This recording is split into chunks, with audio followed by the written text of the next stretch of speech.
Hi friends, happy October, happy spooky season, my favorite month of the year. I'm so excited to watch all the scary movies, go to the pumpkin patch, just do all the Halloween activities. I'm so excited.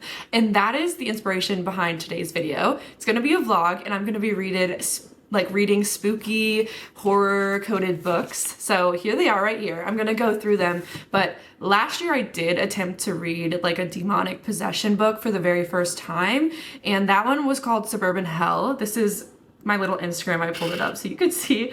I wasn't really impressed by it. I was in Target, I was looking at like the spooky season book section, and I was like, I've never ever read a horror book. Let me try this. And usually I try to stay away from like demon things or ghost things. And I was like, you know what? It's a book. I don't think it's gonna be that bad. It wasn't that bad, but it wasn't like, I didn't really love the book. But this year I'm gonna try again. So let's go through the 3 books that I wanna try to get to in this vlog. So the first one we have on top is Agatha Christie's Halloween Party. This book, just like, I saw Destiny Sidwell post about it first and I said, I absolutely need to have it. Like, because I am such like, I'm a mood reader, but I'm also like, okay, it's October, we need to do everything relating to Halloween. So when I saw that she was gonna read this book, I was like, I need it. So this one is, at a Halloween party, Joyce, a hostile 13-year-old, boasts that she once witnessed a murder. When no one believes her, she storms off home, but within hours, her body is found still in the house, drowned in an apple bobbing tub. And that night, Hercule, I don't know how to say this, but it looks like it's a series that Agatha Christie does. I don't know how to say his last name. It's called In to Find the Evil Presence, but first he must establish whether he's looking for a murderer or a double murderer. So that's the premise of this book. I've never read an Agatha Christie book, so I'm really looking forward to this. And maybe that will spark like a little Agatha Christie, like, an Agatha Christie marathon for me. We'll see. The next one I have here is The Haunting by Natasha Preston. Natasha Preston also wrote The Cellar, The Lake, The Fear, The Cabin, and I started reading her a while ago and I really, really loved her books. The last book I read was The Twin and I wasn't a huge fan of it, but I saw that she posted this on her Instagram and I said, oh my gosh, that sounds perfect, like a perfect spooky book. And so the plot of this book is Penny knows she must forget about her ex, Nash. Ever since his father was revealed as the brutal serial killer who traumatized their small town last Halloween, Penny's parents have forbidden her to have anything to do with Nash or his family. It's hard not to think of him, but she's trying. That stops when she goes shopping with her friends for a costume. What she finds instead is ripped from a horror movie, someone from school bleeding out on the floor of a dressing room, stabbed. People are quick to blame Nash and his sister Grace, but as Halloween nears and the body count rises, Penny can't help thinking this copycat killer is someone no one else suspects.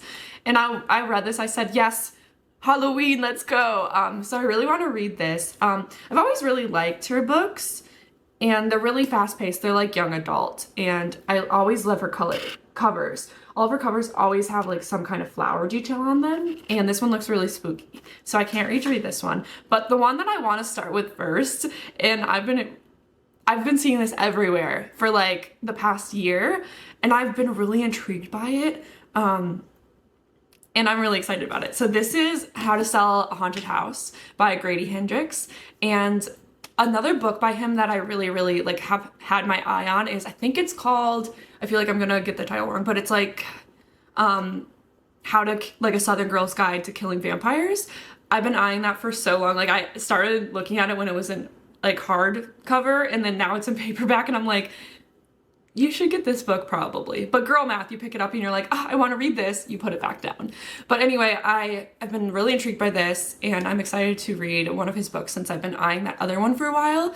So this one is, when Louise finds out that her parents have died, she dreads going home. She doesn't want to leave her daughter with her ex and fly to Charleston. She doesn't want to deal with her family home, stuffed to the rafters with the remnants of her father's academic career and her mother's lifelong obsession with puppets and dolls. She doesn't want to learn how to live without the 2 people who knew and loved her the most best in the world. Most of all, she doesn't want to deal with her brother Mark, who never left their hometown, gets fired from one job after another, and resents her success. Unfortunately, she'll need his help to get the house ready for sale because it takes more than some new paint on the walls and clearing out a lifetime of memories to get this place on the market. But some houses don't want to be sold, and Louise and Mark's home has other plans for both of them. And I'm excited. I want to see what this one's all about, and I can't wait to start. I think I'm going to start today. I have to work, and I want to try to film at work. I don't know how well that's gonna go, but hopefully it's not too bad. But yeah, this is the one I'm gonna start off with, and then I might go to The Haunting. I wanna read Halloween Party like closer to Halloween, and maybe I'll just kind of have a dedicated vlog to this one. I'm not sure. We'll see how this video goes, but I am going to start How to Sell Your Haunted House today. And the weather is like chilly out now, and I'm like, this is the perfect time. I can't wait. So I might sit out on my porch. I only work in the morning today, so maybe I'll sit out on my balcony and read this one. I can't wait. Okay, I will keep you all updated. Okay. Hello. I'm trying to attempt to make pumpkin cold foam. And I'm not sure how it's gonna go, but hold on. I'm gonna grab my phone. Let me pull up that TikTok I saw. But anyway, I wanted to get festive, so I have on my Hocus Pocus hoodie. 2 tablespoons. Oh wait, no, 3 tablespoons of heavy cream. Do I check this first? 1, 2, 3, and then 2 tablespoons of milk. I'm not gonna have milk, but I'm about to take my actual shot. So 1, 2, 1 tablespoon of syrup. Oh, okay. After that, 1 tablespoon of pumpkin puree. Okay. I'm gonna put a little bit more in for funsies. Okay, and then it says attaches to cinnamon. Okay. And then we froth it. I've never used a frother before. I just bought this. Okay. Oh, it comes with a stand. That's so fun. Okay, do I need batteries? Like, what is this? Oh my gosh, please. Oh my God, this is so exciting. I'm so excited. Oh my God. I'm obsessed. I think I put too much pumpkin in. It's not bad, but I think I put way too much pumpkin in. So next time I make this, I'm gonna put less pumpkin in and see if it's similar to the Starbucks drink.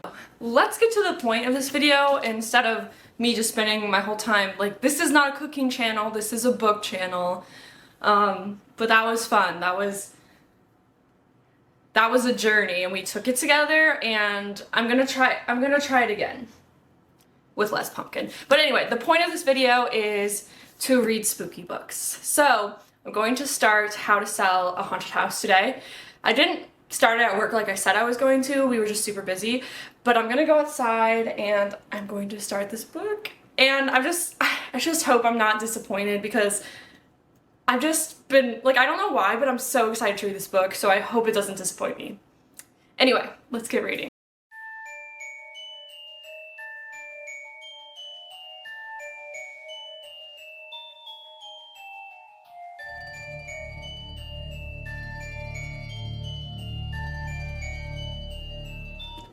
Alright everyone, I wanted to give a little update on this book.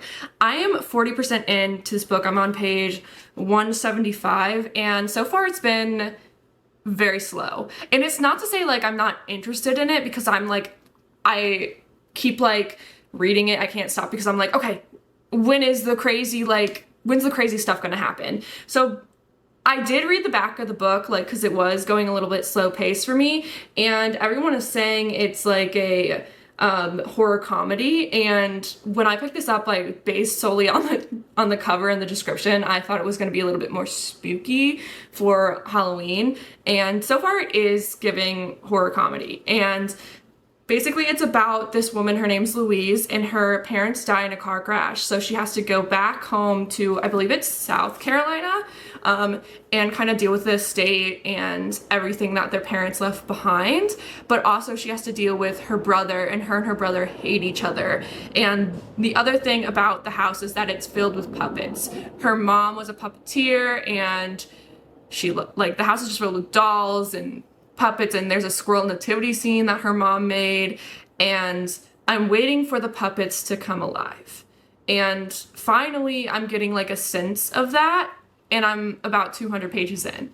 And I wish that it would have been more like right off the bat. Like I was like, you know, and instead the beginning of the book really solely focused on the family dynamics, and her and her brother really annoy me because I'm like, I went into the book with the mindset of like horror, and I'm just like, I don't care that you hate each other, you guys. Like, I want to know about these puppets. Like, what is happening? But like, it's good. I can't stop reading it, and I think that's like I'm solely fueled by the fact that I'm like, I want the puppets to like go crazy.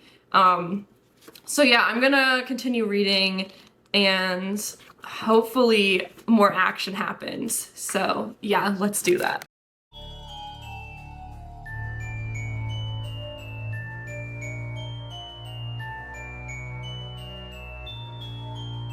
I literally have no words for what I just read in this book.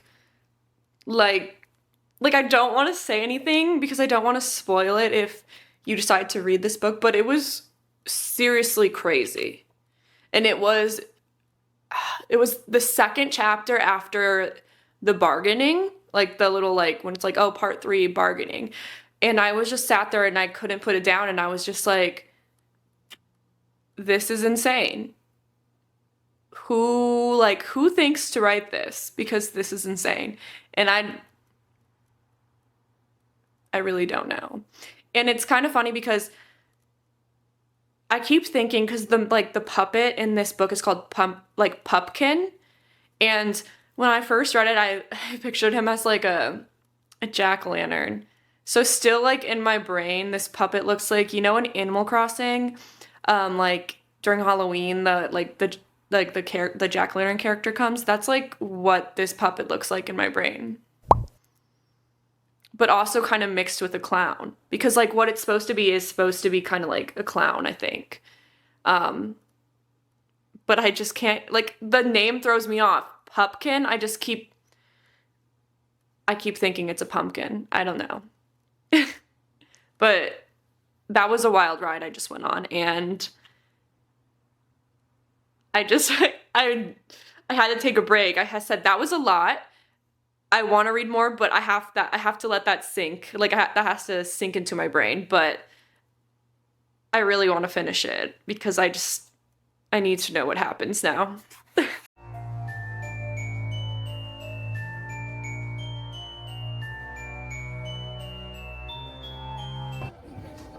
Oh, you good? Look you along and breathing. Are you seeing my face as I read this?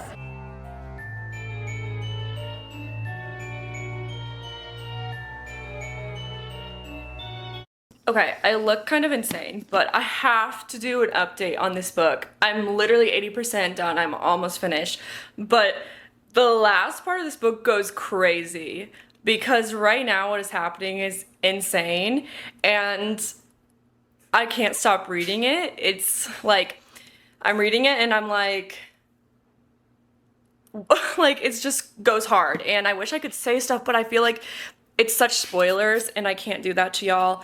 But just know it gets pretty wild. And if you saw in my previous clips when I was reading it, I was reading some pretty disturbing stuff, but like, I was eating it up. It was great. It was so vivid, and I love when a book can be so vivid like that, and I can picture exactly what is happening on the page. And that's how the scene I was reading was written, and it was really cool and really amazing. And I can't wait to finish this because I just know in this last 80% of the book it's gonna be even more crazy, and I can't wait for the ride.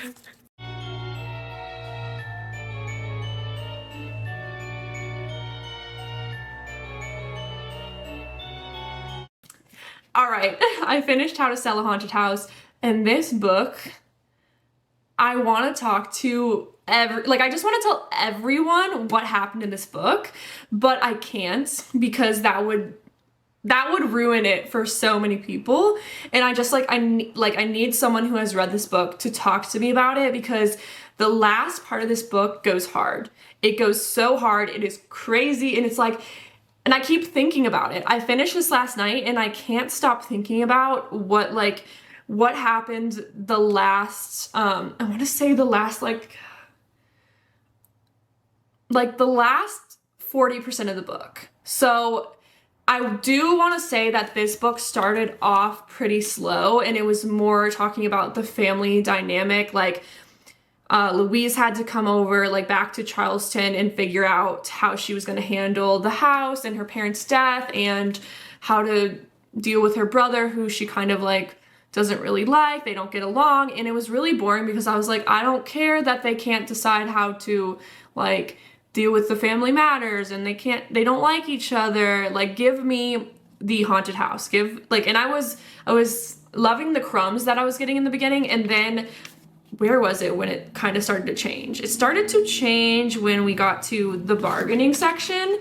This is when the book really picked up and it was crazy. Like, I was reading it and I was like I was gasping. I was like sickened. Like, I read in like detail, like some of the scenes went in such graphic detail that I was just like, that is so gross, but I can't, like, it was like, I can't look away. I can't stop reading, even though it's so gross. And I feel like this book could be a really good like horror movie, but like horror movie in the sense of like a Scream type horror movie. Like, it's not too serious of a horror movie because obviously it's about puppets.